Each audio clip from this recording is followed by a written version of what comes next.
রাজধানীর শাহবাগে প্রকৌশল শিক্ষার্থীদের সঙ্গে পুলিশের সংঘর্ষ শেষে আবারও শাহবাগে অবস্থান করছেন শিক্ষার্থীরা। এদিকে হোটেল ইন্টারকন্টিনেন্টালের সামনে সতর্ক অবস্থানে আছে পুলিশ। সংঘর্ষে আহতদের কাছে হাসপাতালে চিকিৎসার জন্য নেওয়া হয়েছে। এর আগে দুপুর 1:30টার দিকে শাহবাগ থেকে আন্দোলনরত শিক্ষার্থীরা প্রধান উপদেষ্টার কার্যালয় অভিমুখে রওনা হয়। পরে ইন্টারকন্টিনেন্টালের সামনে পৌঁছানোর পর তাদের বাধা দেয় পুলিশ। এরপর ঘটনাস্থলে টিয়ারশেল নিক্ষেপ ও লাঠিচার্জ করা হয়। এদিকে কর্মসূচির কারণে পুরো শাহবাগে যান চলাচল বন্ধ হয়ে যায়। চরম ভোগান্তিতে পড়েন যাত্রীরা। আন্দোলনরত শিক্ষার্থীরা জানান, প্রকৌশল অধিকার আন্দোলনের 3 দফা বাস্তবায়নের জন্য নির্বাহী আদেশের মাধ্যমে প্রজ্ঞাপন জারি করতে হবে। এছাড়া প্রকৌশলী রোকনুজ্জামানকে হত্যার হুমকি দেওয়া ডিপ্লোমা সন্ত্রাসীদের অবিলম্বে গ্রেপ্তার করে আইনের আওতায় আনতে হবে। এর আগে বেলা 11টার দিকে 3 দফা দাবি বাস্তবায়নে রাজধানীর শাহবাগে জড়ো হন বিভিন্ন ইঞ্জিনিয়ারিং শিক্ষা প্রতিষ্ঠানের কর্মকর্তারা, শিক্ষার্থীরা।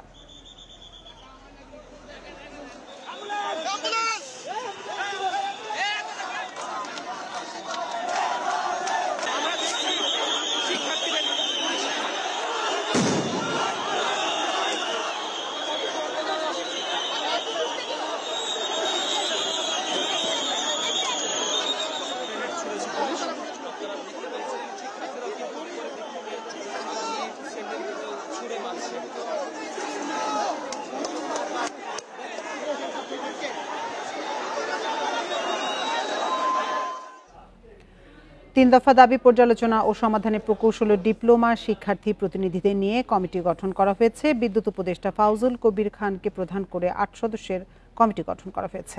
এর আগে দুপুরে সচিবালয়ে সাংবাদিকদের সঙ্গে আলাপকালে জনপ্রশাসন মন্ত্রণালয়ের সিনিয়র সচিব ডক্টর মোখলেসুর রহমান বলেন, বুয়েট শিক্ষার্থীদের সড়ক অবরোধের প্রয়োজন নেই।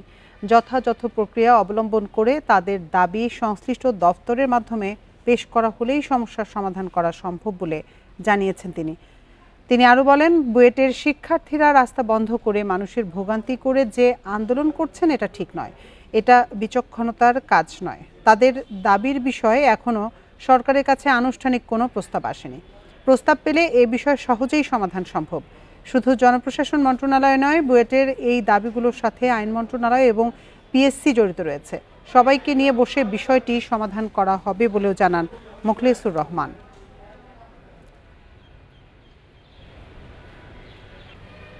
এটা কোনো জটিল সমস্যা না। তারা তাদের মিনিস্ট্রি যে কনসার্ন মিনিস্ট্রি অথবা অধিদপ্তরের মাধ্যমে মিনিস্ট্রির মাধ্যমে এগুলো যদি আমাদের এখানে পাঠিয়ে দেয়, আমরা এখানে একটা সচিব কমিটি আছে, এর আগে জনপ্রশাসনের আমাদের ওএনএম আছে, যেখানে এগুলো অ্যানালিসিস করা হয়। এগুলো পজিটিভলি আমরা নেব। ডাকসু নির্বাচনের ভোট গ্রহণ 13 দিন পিছিয়েছে। নতুন দিন 28 সেপ্টেম্বর। বিশেষ একটি সংগঠনকে সুবিধা দিতে এমন সিদ্ধান্ত, অভিযোগ সাধারণ শিক্ষার্থীদের, যে কারণে এই নির্বাচনের স্বচ্ছতা ও নিরপেক্ষতা নিয়ে উঠেছে প্রশ্ন। তবে এমন অভিযোগের বিপরীতে প্রধান নির্বাচন কমিশনার জানিয়েছেন, সুষ্ঠু নির্বাচনের স্বার্থেই এই সিদ্ধান্ত নেওয়া হয়েছে। দীর্ঘ 3 দশক পর রাজশাহী বিশ্ববিদ্যালয়ে অনুষ্ঠিত হতে যাওয়া ছাত্র সংসদ নির্বাচন 13 দিন পিছিয়ে নতুন তারিখ নির্ধারণ করা হয়েছে 28 সেপ্টেম্বর। পরিবর্তন করা হয়েছে তফসিল থেকে শুরু করে নির্বাচনী সব প্রক্রিয়া। শিক্ষার্থীদের অভিযোগ, নির্বাচন কমিশন একটি রাজনৈতিক সংগঠনকে সুবিধা দিতে এবং তাদের এজেন্ডা বাস্তবায়ন করতে এমন সিদ্ধান্ত নিয়েছে। এতে সুষ্ঠু নির্বাচন নিয়েও শঙ্কা তাদের। ডাকসু নির্বাচন দেওয়ার জন্য নির্বাচন কমিশনের যে স্বতন্ত্র ভূমিকা রাখা দরকার, সেটা তারা রাখতে পারতেছে না।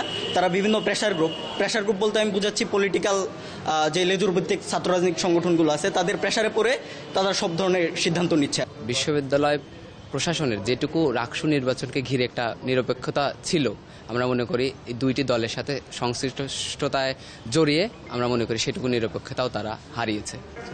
নির্বাচন পেছানোর সিদ্ধান্তকে স্বাগত জানিয়ে ছাত্রদল নেতারা বলছেন, ছবিসহ ভোটার তালিকা প্রকাশ, ডোপ টেস্টের জন্য যে সময় নির্ধারণ করা হয়েছিল তা যথেষ্ট নয়। তো ডোপ টেস্ট এবং ছবি ছাড়া ভোটার তালিকা সবই আসলে অনভিজ্ঞতার ফসল। ডোপ টেস্ট করতে আসলে একটু সময় লাগে। রাজশাহী মেডিকেলে করা যাবে নাকি আমাদের মেডিকেল সেন্টারে করা যাবে বা আরও উন্নত কোনো প্রতিষ্ঠান থেকে করা সম্ভব, কত দ্রুত সম্ভব, এটা আসলে আমাদের স্টেক হোল্ডারদের সাথে বসে করতে হবে।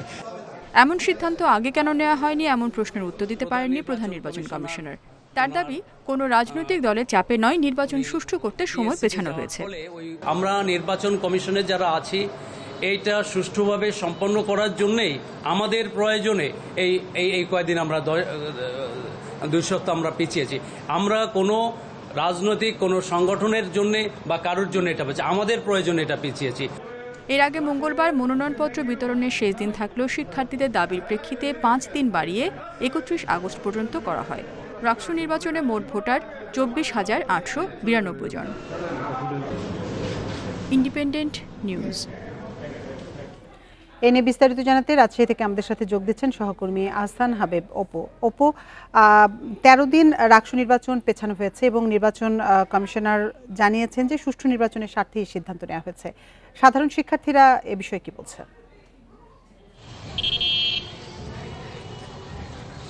আজকে নির্বাচন কমিশনের যে ঘোষণা, নির্বাচন পিছিয়ে দেওয়ার যে ঘোষণা, সেটি নিয়ে আসলে কয়েকদিন ধরেই আলোচনা চলছিল। কয়েকদিন আগে মূলত ছাত্রদলের পক্ষ থেকে দাবি জানানো হয়েছিল 2 মাস নির্বাচন পিছিয়ে দেওয়ার জন্য।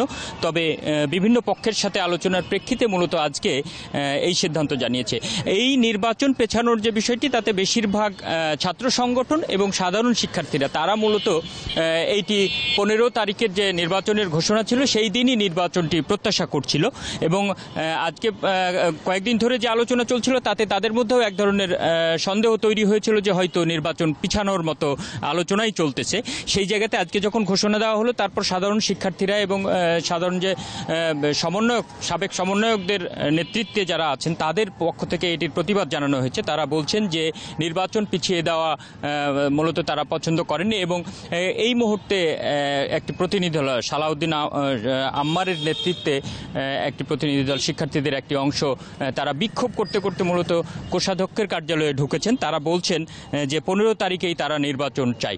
তারা এই সময়ে এই যুক্তি দিচ্ছেন যে ওই সময়ে যে হিন্দু ধর্মের যে ধর্মীয় উৎসব, সেটির উৎসব চলবে, সেই সময়ে এই দিনটা করা তারা পছন্দ করছে না। এছাড়া সাধারণ শিক্ষার্থীদের যে বক্তব্য যে দীর্ঘ 35 বছর পর যে নির্বাচন, সেই নির্বাচনটির মূলত যে উৎসবের একটি আমেজ তৈরি হয়েছে, সেই আমেজে ভাটা পড়তে পারে, এটি তারা যেমন বলছেন যে তাদের মধ্যে এক ধরনের উৎসব ছিল। তারা খুব তাড়াতাড়ি নির্ধারিত সময়ে নির্বাচনটি দিয়ে শেষ করে মূলত তারা তাদের পাঠদান কার্যক্রম, যেটি পড়াশোনার যে কার্যক্রম, সেটিতে যেতে চায়, এটি তারা বলছেন।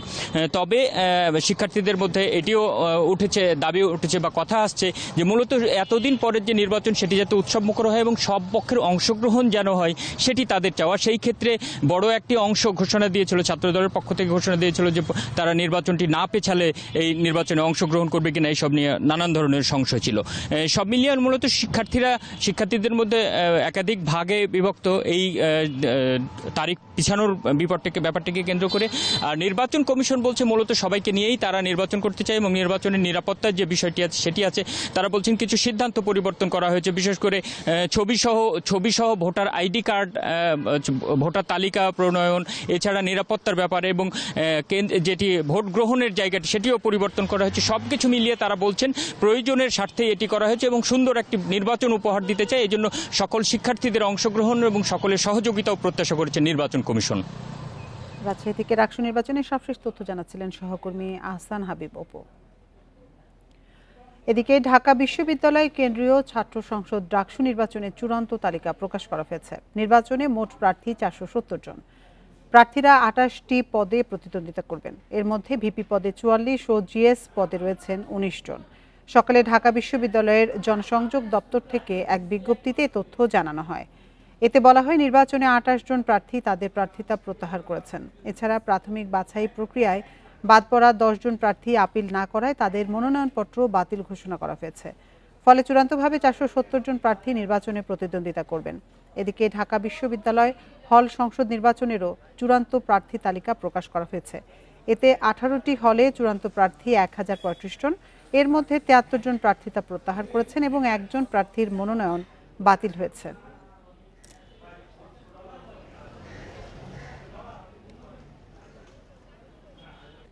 সংসদীয় আসনের সীমানা পুনর্নির্ধারণ নিয়ে নির্বাচন কমিশনের 4 দিনের শুনানি শেষ। এ নিয়ে ব্রিফ করছেন ইসি সচিব আক্তার আহমেদ। আমরা সরাসরি চলে যাচ্ছি সেখানে।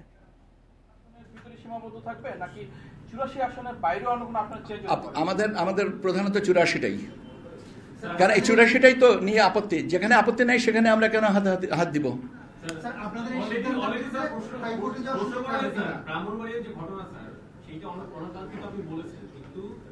এটা অনেকে বলছে যে স্কুল কমিশনের সামনে যখন এই ঘটনা ঘটে ভোট কেন্দ্রে, তাহলে কি হতে পারে? এক, দ্বিতীয়ত হচ্ছে স্যার, এই ঘটনার পর কারো বিরুদ্ধে স্যার আপনাদের ব্যবস্থা নিতে দেখলাম না, কেন? এটা ব্যাপার হচ্ছে যে এটার সাথে সরাসরি নির্বাচন কমিশনের সম্পর্কিত না। আপনি যদি এখন আমার সাথে বাইরে ধাক্কাধাক্কি করেন কোনো একটা কারণে, সেখানে তো সংস্থার সাথে দায়ী করার বা সংস্থাকে বিধিগত করার। আমরা একটা এই ব্যাপারে পুলিশের কাছে একটা সাধারণ ডায়েরি করেছি, যেখানে আমরা পুলিশকে দায়িত্ব দিয়েছি, পুলিশকে বলেছি যে আপনারা এই ব্যাপারে প্রয়োজনীয় ব্যবস্থা নেবেন। আমার মনে হয় যে এই পর্যন্তই আমার বলার উচিত, এবং এর বাইরে আর সংকৃত।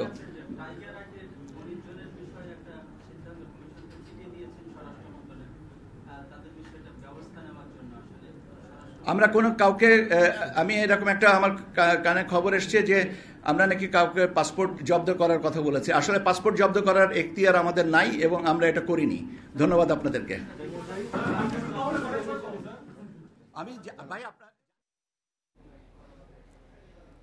আমরা এতক্ষণ ইসি সচিব আক্তার আহমেদের বক্তব্য শুনছিলাম। চলে যাচ্ছি পরের খবরে। জাহাঙ্গীরনগর বিশ্ববিদ্যালয়ে কেন্দ্রীয় শিক্ষার্থী সংসদ জাকসু নির্বাচনের খসড়া প্রার্থী তালিকা থেকে বাদ পড়া 13 প্রার্থীর আপিলের শুনানি হয়েছে। বিকেল 4টার পর শুনানির রায় ঘোষণা করবে নির্বাচন কমিশন। এর আগে জাকসুর বিভিন্ন পদে সর্বমোট 276 জন প্রার্থী মনোনয়নপত্র জমা দেন, যেখান থেকে যাচাই বাছাই শেষে ভিপি পদে 20টি, জিএস পদে 17টি সহ 256টি মনোনয়নপত্র বৈধ ঘোষণা করে এবং নানা অসঙ্গতির জন্য 20টি মনোনয়নপত্র অবৈধ ঘোষণা করে। মঙ্গলবার তাদের মধ্যে 13 জন প্রার্থী মনোনয়নপত্রের বৈধতা ফিরে পেতে আপিল করেন। আগামী 29 আগস্ট চূড়ান্ত প্রার্থী তালিকা প্রকাশ করার পর শুরু হবে নির্বাচনের প্রচার প্রচারণা। আগামী 11 সেপ্টেম্বর হবে নির্বাচন।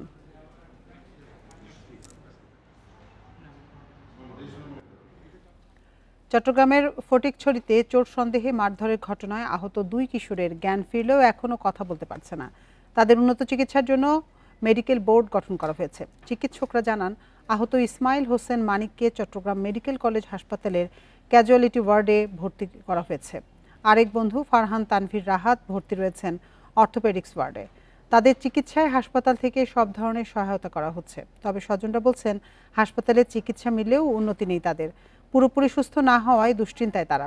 একই সাথে জড়িত সব আসামিরা গ্রেপ্তার না হওয়ায় ক্ষোভ জানিয়েছে পরিবার। শুক্রবার ভোরে উপজেলার কাঞ্চননগর ইউনিয়নের চেইঙ্গর সেতু এলাকায় চোর সন্দেহে 3 কিশোরকে মারধর করা হয়। এতে ঘটনাস্থলেই মাহিনের মৃত্যু হয়। স্যার বলছে যে দুপুরের দিকে সবাইকে নিয়ে মেডিকেল বোর্ড বসবে, এরপর আমাদেরকে জানাবে ওর উন্নতি হয়েছে নাকি আগের মতো রয়ে গেছে, এটা জানাবে বলছে। দুনো পায়ের অবস্থা হয়তো ভালো না, এখন ডাক্তারে পরীক্ষা নিরীক্ষা কতগুলা দিছে, এগুলা হয়তো করাইছে। মাদক, অস্ত্র, মানব পাচার থেকে শুরু করে হত্যা, ধর্ষণ, অপহরণ সহ নানা অপরাধের রাজ্য হয়ে উঠেছে কক্সবাজারের উখিয়া টেকনাফের রোহিঙ্গা ক্যাম্পগুলো। মাসে গড়ে মামলা হচ্ছে 42টি। এছাড়াও অনেক অপরাধ থাকছে আইন শৃঙ্খলা রক্ষাকারী বাহিনীর দৃষ্টির বাইরে। বিশ্লেষকরা বলছেন, সংকটাপন্ন এই জনগোষ্ঠীর মধ্যে অপরাধ প্রবণতা গেড়ে বসেছে। বাংলাদেশে রোহিঙ্গাদের মানবিক আশ্রয় কেন্দ্রগুলো এখন পরিণত হয়েছে অপরাধের আখড়ায়। হত্যা, ধর্ষণ, মাদক, মানব পাচার এমন কোনো অপরাধ নেই যা ক্যাম্পগুলোতে হচ্ছে না। অপরাধ পরিসংখ্যানের গ্রাফ বরাবরই ঊর্ধ্বমুখী। শুধুমাত্র রোহিঙ্গা ক্যাম্প কেন্দ্রিক 4054 মামলায় এখনও পর্যন্ত আসামি 9033 জন। মামলা না হওয়ায় অনেক অপরাধী হারিয়ে যায় ক্যাম্পের বিভিন্ন অলিগলিতে। ক্যাম্পগুলোতে আধিপত্য বিস্তার নিয়ে সক্রিয় 6টি বড় গ্রুপ। এসব গ্রুপের মধ্যে আছে আবার অনেকগুলো উপগ্রুপ। বিশ্লেষকরা বলছেন, নানা সংকটে থাকা রোহিঙ্গাদের মাধ্যমে আইন শৃঙ্খলার এমন অবনতি অনিবার্য।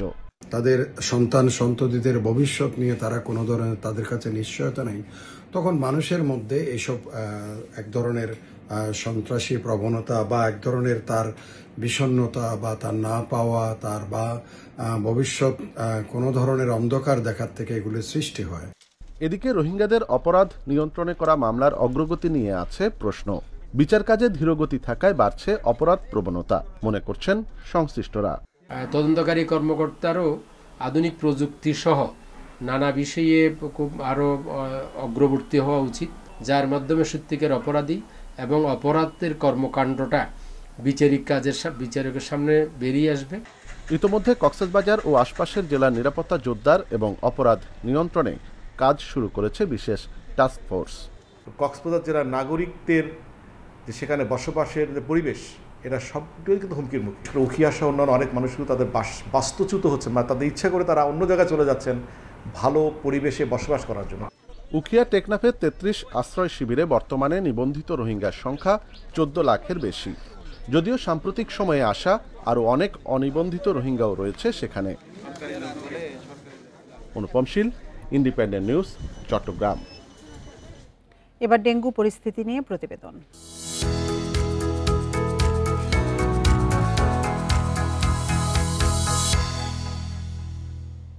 সেপ্টেম্বর ও অক্টোবরে ডেঙ্গুর ঝুঁকি সবচেয়ে বেশি। জনস্বাস্থ্য বিশেষজ্ঞদের আশঙ্কা, আগামী 2 মাসে ডেঙ্গু আক্রান্ত ও মৃত্যু দুটোই বাড়তে পারে। পরিস্থিতি নিয়ন্ত্রণে এডিসের প্রজননস্থল ধ্বংসে অভিযান জোরদার করার তাগিদ দিয়েছেন তারা। জুলাই থেকে আগস্টে ডেঙ্গু আক্রান্ত ও মৃত্যুর সংখ্যা খুব বেশি বাড়েনি। এ মাসের 26 দিনে আক্রান্ত হয়েছে 8,534 জন, মারা গেছে 35 জন। আগস্টের শেষেও ভারী থেকে অতি ভারী বৃষ্টি হচ্ছে, এতে এডিসের ব্রুটো ইন্ডেক্স আশঙ্কাজনকভাবে বাড়ছে। বিশেষজ্ঞরা বলছেন এখনকার বৃষ্টি সেপ্টেম্বর ও অক্টোবরে ডেঙ্গুর ভয়াবহতা বাড়ার ইঙ্গিত দিচ্ছে। এতদিন ধরে যে একটু একটু করে বৃষ্টিপাত হলো, তাতে করে এডিস মশার ঘনত্ব বেড়ে গেছে সারা দেশ জুড়ে। তো এবং আমার ধারণা যে এবারে সেপ্টেম্বর মাসটা আমাদের একটা ঝুঁকিপূর্ণ মাস যাবে, এবং সেটাতে যদি অনেক রোগী হয় তাহলে তার রেসটা অক্টোবর, নভেম্বর, এমনকি ডিসেম্বর পর্যন্ত যেতে পারে। রাজধানীর চেয়ে রাজধানীর বাইরে অনেক রোগী হবে। ঢাকা উত্তরের প্রশাসকের দাবি, গত কয়েক মাসের পদক্ষেপের কারণে এখনও নিয়ন্ত্রণে রয়েছে ডেঙ্গু পরিস্থিতি। জানান, বিশেষজ্ঞদের নির্দেশনা অনুযায়ী আগামী 3 মাসের পরিকল্পনা সাজানো হয়েছে। সার্ভিলেন্সটা বাড়ানোর কারণে গত জুলাই থেকে অগাস্টে সিগনিফিকেন্টলি কমে এসছে, রোগী ভর্তি কমে এসছে। বাট আমরা দ্যাট মিনস আমরা এখানে বুঝলাম যে প্রপার সার্ভিলেন্স, মানে যারা মশা ওষুধ ছিটান, সেখানে একটা বড় গাফিলতি ছিল। নাহলে তো আমাদের এই ডিটার এত বড় পরিবর্তন এই অ্যাকশনের কারণে হতো না। তা এটা আমরা কন্টিনিউ করব, আরও সোর্স রিডাকশনে আমরা যাব, যেটা সিদ্ধান্ত নিয়েছি। আরও কিছু বড় ইনোভেটিভ কাজ আমরা করব, কমিউনিটিকে আমরা ইনভলভ করব। এবছর ডেঙ্গুতে মারা গেছে 118 জন, আক্রান্ত হয়েছে 29,514 জন। সবচেয়ে ভয়াবহ পরিস্থিতি হয়েছিল 2023 সালে। ওই বছর মৃত্যু হয়েছিল 1,705 জনের। Adilur Rahman, independent news, Dhaka. সিরাজগঞ্জ পৌরসভার 2টি মহল্লায় হঠাৎ ডায়রিয়ার ভয়াবহ প্রাদুর্ভাব দেখা দিয়েছে। মাত্র 1 সপ্তাহে হাসপাতালে চিকিৎসা নিয়েছেন এসব এলাকার 2 শতাধিক মানুষ। স্থানীয়দের অভিযোগ, দূষিত সাপ্লাইয়ের পানির কারণে বেড়েছে ডায়রিয়া। তবে পানিতে ডায়রিয়ার জীবাণু নেই জানিয়ে পৌর কর্মকর্তারা বলছেন পানি সরবরাহের ত্রুটি খতিয়ে দেখা হচ্ছে। সিরাজগঞ্জ পৌরসভার ধানবান্ধি ও হোসেনপুর মহল্লায় কয়েক হাজার মানুষের বসবাস। ঘন বসতিপূর্ণ এলাকাগুলোর অনেক স্থান নিচু, ড্রেনেজ ব্যবস্থাও নাজুক। ড্রেনের সাথে আবার যুক্ত হয়েছে অনেক বাড়ির পয় নিষ্কাশন ব্যবস্থা। প্রতি বর্ষাতে এসব এলাকায় বাড়ে ডায়রিয়ার প্রাদুর্ভাব। আগস্টের শুরু থেকে মহল্লা দুটি থেকে হাসপাতালে ডায়রিয়া রোগী ভর্তির সংখ্যা আশঙ্কাজনকভাবে বাড়তে শুরু করে। স্থানীয়দের অভিযোগ, সাপ্লাইয়ের পানির ট্যাঙ্ক পুরনো, জং ধরা। এছাড়া পাইপে লিকেজ থাকায় পানির সাথে নোংরাও আসে, এ থেকে ছড়াচ্ছে রোগবালাই। স্যালাইন ট্যালাইন খাওয়াইছি, তারপরে বেশি অবস্থা হয়ে গেছে, কালকে নিয়ে আসছি, এই 4-5টা স্যালাইন চলে গেল। সাপ্লাইয়ের পানি ময়লা আসে, কেদাও আসে, কত সময় দেখা যায় যে আবার এই গন্ধ করে। সরকার থেকে বা পৌরসভা থেকে তারা একটা উদ্যোগ নিয়ে এই আমাদের একটু ভালো পানি সাপ্লাই করার ব্যবস্থা করুক। আমরা চাই, আমরা সবাই সুস্থ থাকতে চাই। তবে পানি পরীক্ষায় কোনো জীবাণু পাওয়া যায়নি দাবি করে কর্তৃপক্ষ বলছে, ট্যাঙ্ক ও পাইপের সমস্যা থাকলে তা ঠিক করা হবে। আমরা এই বিষয়ে যথাযথ ব্যবস্থা গ্রহণ করব। দ্রুত সময়ের মধ্যে আমরা এই কার্যক্রমগুলো গ্রহণ করব, একেবারে 100% সমাধান করব বলে আশা রাখি, এবং এই ব্যাপারে কোনো স্যাক্রিফাইস করার সুযোগ নেই। ডায়রিয়ার প্রাদুর্ভাবের কারণ খোঁজা ও সচেতনতা বাড়াতে উদ্যোগ নেওয়ার তাগিদ চিকিৎসকদের। পানি ফুটিয়ে খাওয়ার পরামর্শও তাদের। পানি বিশুদ্ধ করে খেতে হবে, এবং খাবারের ক্ষেত্রে বাসি খাবার যেহেতু আমরা বেশি না খাই, বিশেষ করে শিশুদের ক্ষেত্রে তো এটার সম্ভাবনা অনেক বেশি, কারণ তাদের রোগ প্রতিরোধ ক্ষমতা কম থাকে। ডায়রিয়ার প্রকোপ কমাতে পানি বিশুদ্ধকরণ ট্যাবলেট বিতরণ করছে স্বাস্থ্য বিভাগ। Independent news. ক্লাসে দেরিতে আসায় শিক্ষককে নিয়ে মন্তব্যের জেরে ৩৩ শিক্ষার্থীকে পেটানোর অভিযোগ উঠেছে এক শিক্ষকের বিরুদ্ধে। মঙ্গলবার জয়পুরহাটের কালাই মঈনুদ্দিন সরকারি উচ্চ বিদ্যালয়ে এ ঘটনা ঘটে। এ ঘটনায় ভুক্তভোগী শিক্ষার্থী ও অভিভাবকদের অভিযোগের প্রেক্ষিতে ওই শিক্ষককে কারণ দর্শানোর নোটিশ দেওয়া হয়েছে বলে জানিয়েছেন উপজেলা নির্বাহী কর্মকর্তা। শিক্ষার্থীদের দাবি, সহকারী শিক্ষক নাফসি তালুকদার ক্লাসে দেরি করে আসায় কয়েকজন উড়ো মন্তব্য করে। এতে রেগে গিয়ে ক্লাসে উপস্থিত ৩৩ জনকেই বেত দিয়ে পেটাতে শুরু করেন তিনি। এ নিয়ে প্রধান শিক্ষক ও উপজেলা নির্বাহী কর্মকর্তার বিরুদ্ধে অভিযোগের পর ওই শিক্ষককে শোকজ করা হয়। তবে অভিযুক্ত শিক্ষকের দাবি, শাসনের উদ্দেশ্যেই শিক্ষার্থীদের বেত্রাঘাত করেন তিনি। এই শিক্ষক আসলে যথাসময়ে স্কুলে উপস্থিত হন নাই। এই বিষয়টা নিয়ে স্টুডেন্টের মধ্যে থেকে একজন একটু কমেন্ট করেছিল যে স্যার এত দেরিতে এসেছেন। এইটি শুনেই সেই শিক্ষক ক্ষিপ্ত হয়ে তাদের রুমে ঢুকে সকল স্টুডেন্টকে এলোপাথারি মারে। যিনি শিক্ষক নাফসি তালুকদার, তাকে সঙ্গে সঙ্গে কারণ দর্শানোর জন্য বলা হয়েছে। নওগাঁয় ভজন দেবনাথ সজল নামে এক অটোরিকশা চালককে হত্যার দায়ে ৫ আসামিকে যাবজ্জীবন কারাদণ্ড দিয়েছেন আদালত। একই সাথে তাদের প্রত্যেকে ৫,০০০ টাকা অর্থদণ্ড ও অনাদায়ে আরও ৬ মাসের সশ্রম কারাদণ্ড দেওয়া হয়েছে। দুপুরে অতিরিক্ত জেলা ও দায়রা জজ চতুর্থ আদালতের বিচারক কায়সারুল ইসলাম এর ঘোষণা দেন। এ সময় ৪ আসামি আদালতে উপস্থিত থাকলেও একজন পলাতক ছিলেন। ২০১৯ সালের ১৬ই নভেম্বর ভজন দেবনাথ সজল তার অটোরিকশাটি বাড়ি থেকে বের করে নিয়ে গেলে আর ফিরে আসেনি। পরের দিন রাস্তার পাশের জলাশয় থেকে সজলের মরদেহ উদ্ধার করে পুলিশ। এ ঘটনায় তার বাবা একটি হত্যা মামলা দায়ের করেন। দীর্ঘদিন ধরে চলা এ মামলায় সাক্ষীদের সাক্ষ্য গ্রহণ শেষে আদালত এ রায় দেন।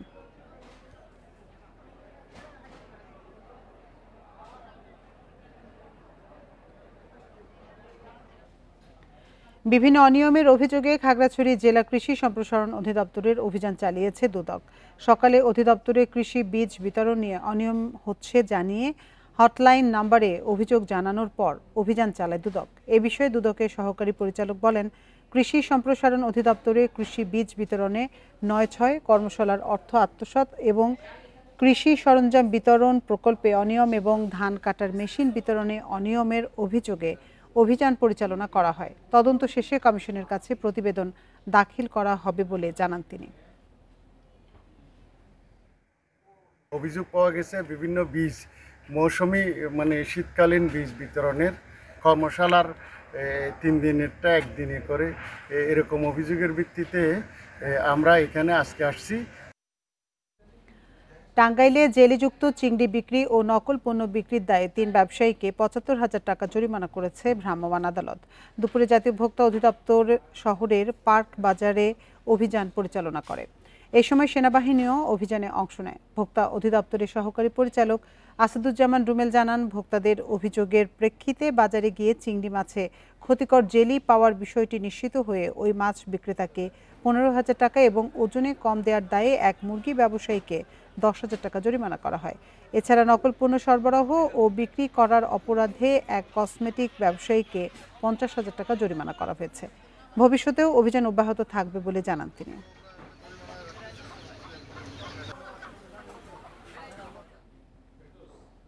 সাতক্ষীরায় নিখোঁজের 4 দিন পর ইমরান হোসেন নামের এক রাজমিস্ত্রির অর্ধগলিত মরদেহ উদ্ধার করেছে পুলিশ।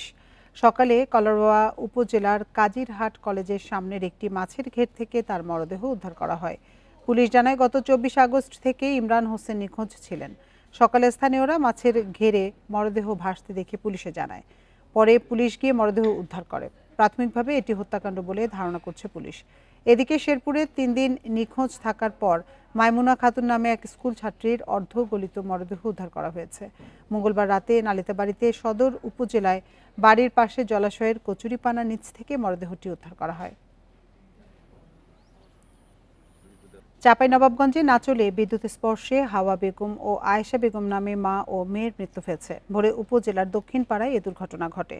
পুলিশ জানায়, রাতে বাড়িতে ব্যাটারি চালিত একটি অটোরিকশা বৈদ্যুতিক চার্জে দেওয়া ছিল। ভোর 5:30টার দিকে অটোরিকশাতে থাকা একটি ব্যাগ নিতে গিয়ে বিদ্যুতায়িত হন হাওয়া বেগম। এ সময় তাকে বাঁচাতে মেয়ে আয়েশা বেগম এগিয়ে এলে বিদ্যুৎ স্পর্শে ঘটনাস্থলেই তার মৃত্যু হয়।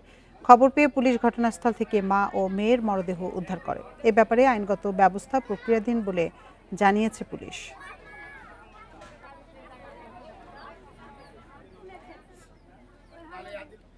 জমি অধিগ্রহণের জটিলতায় আটকে আছে কুমিল্লার পদুয়ার বাজারে ইউলুপ নির্মাণ কাজ। 2 মাস আগে মেয়াদ শেষ হলেও প্রকল্পের মাত্র 40% কাজ হয়েছে। ঝুঁকিপূর্ণ ইউটার্নে চলতে গিয়ে বাড়ছে দুর্ঘটনা ও প্রাণহানি। সড়ক ব্যবস্থাপনা কর্তৃপক্ষ বলছে, জটিলতা কাটিয়ে ইউলুপ নির্মাণ করলেই কমবে দুর্ঘটনা। দেশের অর্থনীতির লাইফলাইন ঢাকা চট্টগ্রাম মহাসড়ক, সেখানে চলাচল নির্বিঘ্ন করতে 2022 সালের অক্টোবরে কুমিল্লার পদুয়ার বাজারে শুরু হয় ইউলুপ নির্মাণ।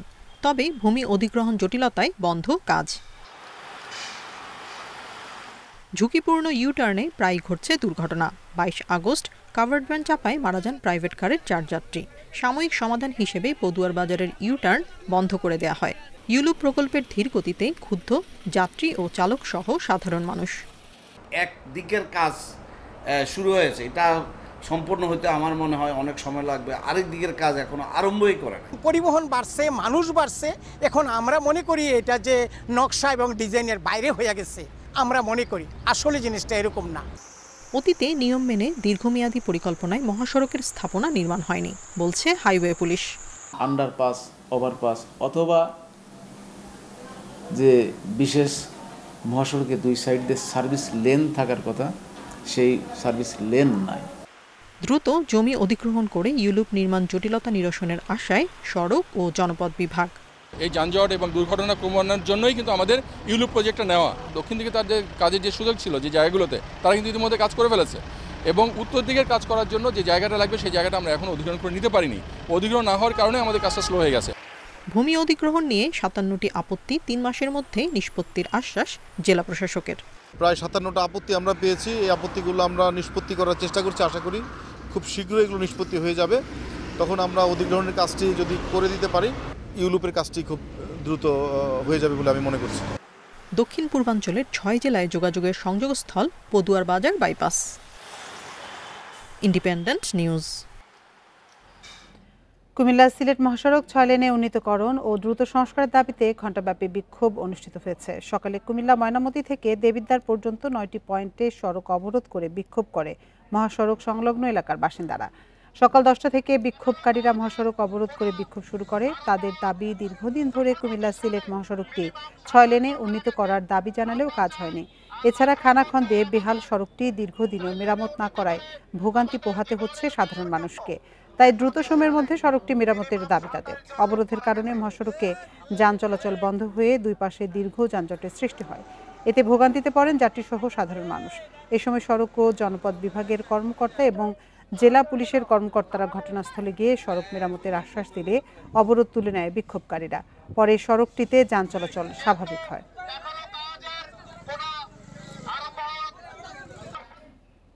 নওগাঁ শহরের প্রধান সড়ক 4 লেনে উন্নীতকরণ শীর্ষক প্রস্তাবিত প্রকল্পের স্টেক হোল্ডার সভা অনুষ্ঠিত হয়েছে।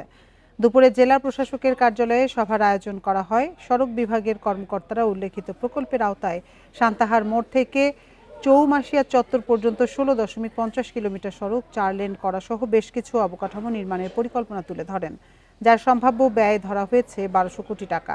এই প্রকল্প বাস্তবায়ন হলে শহরের যানজটের ভোগান্তি লাঘব সহ নাগরিক সুবিধা নিশ্চিত হবে বলে দাবি করেন তারা।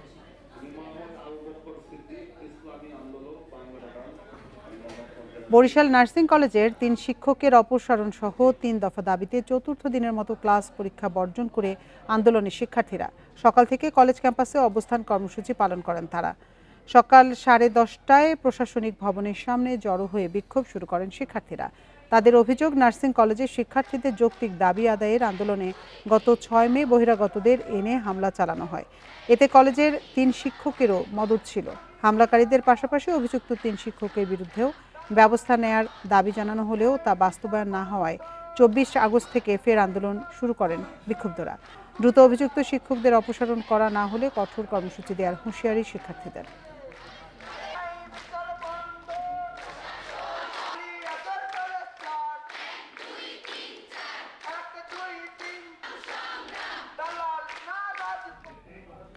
রাজশাহী বিশ্ববিদ্যালয়ে শুরু হয়েছে ন্যাশনাল ট্যালেন্ট ফেস্ট। জাতিসংঘ যুব ও ছাত্র সংগঠন বাংলাদেশ, ইউনিসেফ রাজশাহী বিভাগের উদ্যোগে 2 মাস ব্যাপী এই প্রতিযোগিতা চলবে 25 অক্টোবর পর্যন্ত।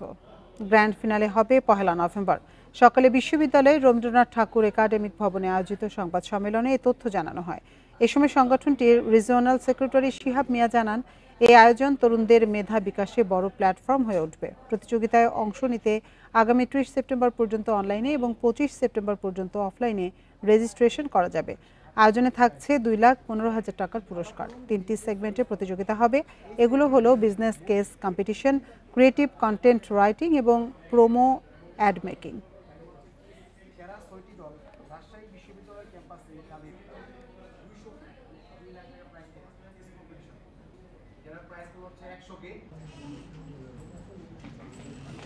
ফার্স্ট রাউন্ডের কেসগুলো সেগুলো যাবে এবং ধাপে ধাপে ফাইনালি যে কন্টেন্ট রাইটিংটা আছে সেখানে হচ্ছে 10 জন পার্টিসিপেন্ট তারা অ্যাড মেকিং যেটা আছে কেউ চাইলে হচ্ছে ইন্ডিভিজুয়ালও করতে পারে। আর এই ছিল সমগ্র বাংলাদেশের আজকের আয়োজন। ইন্ডিপেন্ডেন্ট টেলিভিশনের সব খবরে বিস্তারিত জানতে চোখ রাখুন ফেসবুক, ইউটিউব এবং এক্সে। এতক্ষণ সাথে থাকার জন্য ধন্যবাদ সবাইকে।